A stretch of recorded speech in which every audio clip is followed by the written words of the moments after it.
స్త్రీ అంటే స్త్రీగా, వివాహం అంటే ఒక స్త్రీ పురుషుల కలయిక మాత్రమే కాదు ప్రియమైన దేవుని వల్ల.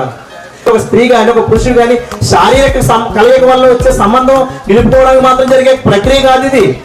దీని నుంచి దేవుడు సంఘానికి, సమాజానికి, లోకానికి ఎన్నో విషయాలు నేర్పిస్తున్నారు. ఆ విషయం మనకు అర్థం కావాలి.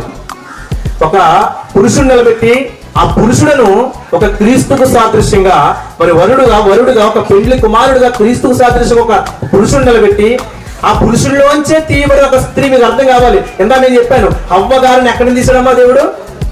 ఎక్కడి నుంచి తీశాడు? ప్రక్కటెముక నుంచి. దేవుడు ఇంకా కింద మనం మాట్లాడుకున్నట్లుగా ఆయన పక్క నుంచి ఇంకొక చిన్న మట్టి ముద్దను చేసుకుని చేయలేడా? చేయగలడు. కానీ ఎందుకు అందులోంచే తీయాలంటే, ఇదిగో క్రీస్తు నుండి సంఘం రావాలి. మీకు అర్థమైంది పాయింట్? క్రీస్తు నుండి ఏం రావాలి? సంఘం రావాలి. క్రీస్తులో నుండి రావాలి, క్రీస్తు నుంచి రావాలి, క్రీస్తు నుండే అది బయటికి వెళ్ళాలి. ఆ క్రీస్తు నుంచి వచ్చిన సంఘం అనే ఈ వధువు క్రీస్తుకు అనుకూలంగా బ్రతకాలి. మనం చదువుకున్న వచనాలు అన్నీ అవే.